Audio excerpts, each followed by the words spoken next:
Good morning, children. Today we will do another poem called Amanda.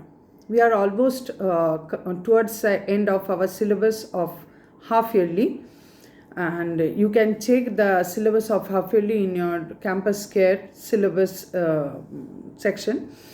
You will see that our last poem for half yearly syllabus is Amanda. So let us start with this. Now, Amanda is a small girl. She has her own thoughts and ideas, and she has her own world of fancy dreams. But parents, they try to develop different good habits for the children. They wish their children to be very perfect, and there starts a clash between the ideas of the parents and the children. Even you have also faced this. So we will read today about the difference of thoughts between the thought of the children and the thought of the parents. That is between the thought of the child Amanda and her mother, what she wants, and let's see what Amanda wants. It is a poem composed by Robin Klein, and she is a poet for children. Mostly she is an author for writing stories and poems for small children. Let us see.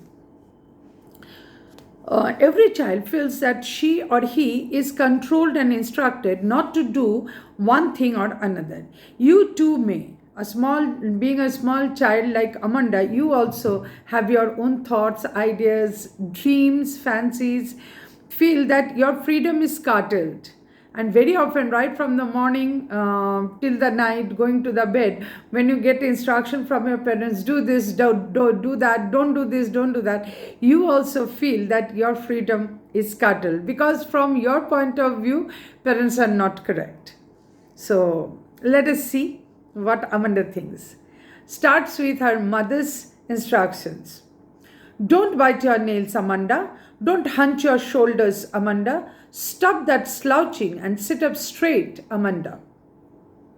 Mother doesn't like when Amanda bites her nails, or mother doesn't like that she should hunch her shoulders or should stop that slouching, that is not sitting in the right posture.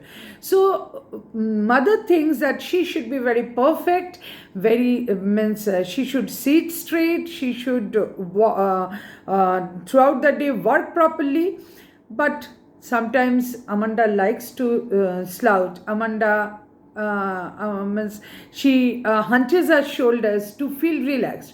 But mother thinks that no, there should not be relaxation. Small children should not do that. Let us see what Amanda thinks. There is a languid emerald sea where the sole inhabitant is me, a mermaid drifting peacefully. Now, Amanda, when mother instructs her like this, Amanda gets into her own world of fantasy. She thinks that there will be a languid, very flowing, emerald green colored sea where there will be no one to be there with her. She would be alone over there, sole inhabitant, lone inhabitant, that is, she would be alone staying there. Who will be she? She would be a mermaid who will be drifting blissfully, who will moving around in the big, languid emerald sea. She, like a mermaid, would drift blissfully, would move around blissfully.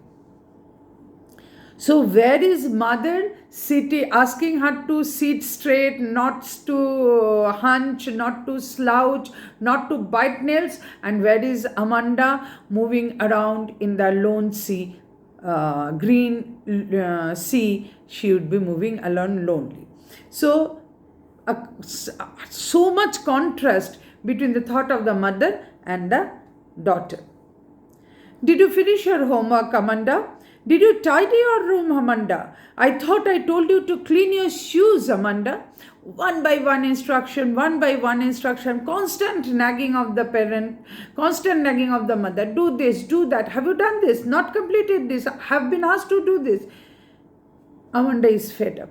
according to Amanda, means whenever she wants to get into the world of fantasy, whenever she wants to get into the world of her own dreams, her dreams are cut short by the instructions, by the nagging of her parents. Amanda is fed up. So whether she has done her homework, whether she has tidied, that is cleaned up her room, whether she has cleaned her shoes, Amanda has got so many instructions and work to do. Immediately next paragraph, stanza again, Amanda shifts into her own world.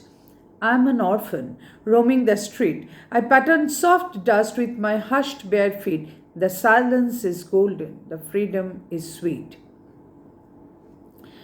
So, I am an orphan. Who is an orphan? Who doesn't have parents. So, Amanda is fed up with her nagging parents.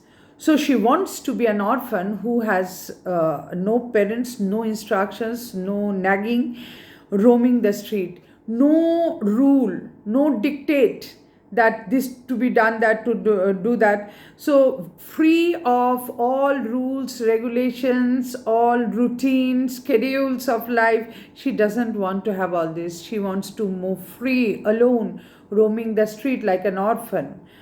And I pattern soft dust with my hushed bare feet. Mother is asking to clean the shoes, and Amanda wants that her feet to be bare, that is naked, that is no shoe would be there, and it would be with my hushed bare feet, silent bare feet. She want to draw the pattern in the soft dust, in the dust with her feet. She wants to draw the pattern. That is just opposite to mother's thought. Mother wants that shoes to be there and shoes should to be cleaned and polished, and Amanda wants bare shoeless feet and to move around in the dust. The silence is golden, the freedom is sweet. If nobody talks sometime, that is also golden for her. Let somebody not say anything, that will be more acceptable to her. The freedom is sweet. Sometimes freedom becomes very sweet, is needed. She is not getting any freedom in her everyday life. The whole day is packed with the instructions of her mother, which she doesn't like. Don't eat that chocolate, Amanda. Remember your acne, Amanda. Will you please look at me when I'm speaking to you, Amanda? Now, mother's instruction, don't eat that chocolate. Very fascinating thing, chocolate for the children. And mother is asking not to have that. What for? For the acne. Oh my God. Yes, beauty is needed. Mother is making her conscious about her beauty. What? Why? What for? Because of the society, that everybody would say that Amanda is having acne, that is why. But what about Amanda's own wish? What about Amanda's fascination of having chocolate? So she has to curtail her wishes.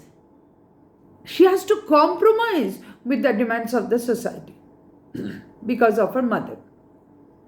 A small girl likes to eat chocolate but cannot have it. Why? Because acne would come up. And as acne would come up, she might not look so beautiful as she is. Mother doesn't want that. What for? Why? Because of the people will say something. So the society is more important to the mother than the child's freedom. So don't eat that chocolate, Amanda. Remember your acne, Amanda. Will you please look at me when I'm speaking to you, Amanda? If she doesn't look, then also she is asking that she has to. Yes, she is listening. That is not enough for the mother. She thinks that she is ignored. So she asked Amanda to look at her so that she can talk to her one-to-one, so that she can understand that what Amanda thinks about mother's instructions. Amanda wants, I am Rapunzel. I have not a care. Life in a tower is tranquil and rare. I'll certainly never let down my bright hair. She again goes back to her own world of fantasy, own world of fairyland. That is where she has become the Rapunzel. And I have not a care. Life in a tower is tranquil and rare. She wants a tranquil life. She wants a very calm and quiet life in the tower. You know the story of Rapunzel, that Rapunzel was a girl. She was very beautiful, and she was captivated by the witch, and she was imprisoned on a top of a tower where she was alone. Whenever the witch wanted to reach there, Rapunzel had to let down her blonde hair, and holding that, the witch used to come up on the tower to talk to her and to take care of her. In that way, one day prince saw that, and he also tried in that way when the which was not there, and he reached there. In that way, they had a friendship, and finally Rapunzel married that prince, and the prince took her away from that imprisonment. So Amanda thinks that Amanda also wants that life of Rapunzel, but in what way? Rapunzel she wants because she wants to live in the tower alone. She doesn't want anyone, because Rapunzel was alone on the top of the tower the whole day. She also wants that nobody would be there on that tower, but she doesn't want, is tranquil and rare. She wants that. But I will certainly never let down my bright hair. What for? That if I do not let down my hair, nobody would be able to come up to me. The prince would not be able to come up to me. So not even the prince, that not even a single person is also expected by Amanda to come to her. She wants to be on the tower to become away from the whole society. Not the nagging mother would be there, not the people of the society would be there, not the people would comment for her acne. So mother would not stop her from taking chocolate. Whatever I wanted, everything she would get if she would be on the top of the tower, alone, and severed all links with the society down. But she would not let her hair down for not even a single prince also to come there. So how much loneliness she wants, how much her own world she wants, you can understand. Stop that sulking at once, Amanda. You are always so moody, Amanda. Anyone would think that I nagged at you, Amanda. So mother says that, stop that sulking. You are getting very bad tempered, Amanda. Amanda doesn't like all these things. So maybe sometimes she answers back, or sometimes her behavior shows that she is not liking mother's instruction. So stop that sulking at once, Amanda. You are always so moody. Mother thinks that she is moody, but is she moody? How can she be moody? She is in her own world, and she is listening to her parents. So how can she be called to be moody? She is not denying anything, or she is not what to say. Rather, she is adjusting with her mother. She is not refuting anything. You are always so moody, Amanda. Anyone would think that I nagged at you, Amanda. Mother has that thought also. Anyone would think that the whole day I go on telling you, so people might think that I nag you, but I don't nag. This is not nagging. Actually, I want to make you perfect for the society. As the society wants a child, I want to make you that. So don't think that these are nagging. These are the good instructions that I give you. Nagging has a negative sense, that which is not liked. But I want to make you perfect. It is better that if you like it, then only you can change yourself and make yourself a perfect child for the society. So the mother says that anyone would think that I nagged at you, Amanda. So let nobody think that I nag at you. I give you good instruction. I want to make you a perfect child.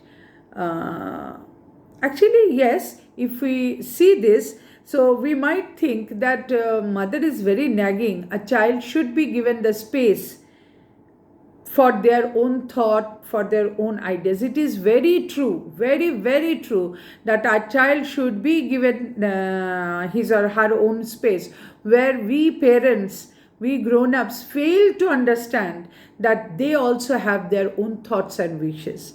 Very commonly, very often we fail to understand that. But in other words, children, again, another proverb is also there, that spare the rod, spoil the child. So the child is to be instructed. Some instructions, some guidelines are to be there for the children. So it is both ways. The children have to understand the instructions of the parents, and of course the parents would have to listen to the children, would have to think about the children, what they wish, what they want. Sometimes they should be given very much space, that so that they can be free to do their own wish and will, to fulfill their own wish and will. So this is the poem, children. Hope you will understand. Very simple poem. Try to understand the thoughts and the differences between mother's thought and Amanda's thought. Read the poem, and the questions that will be given the assignment, please try to do it. Thank you, children.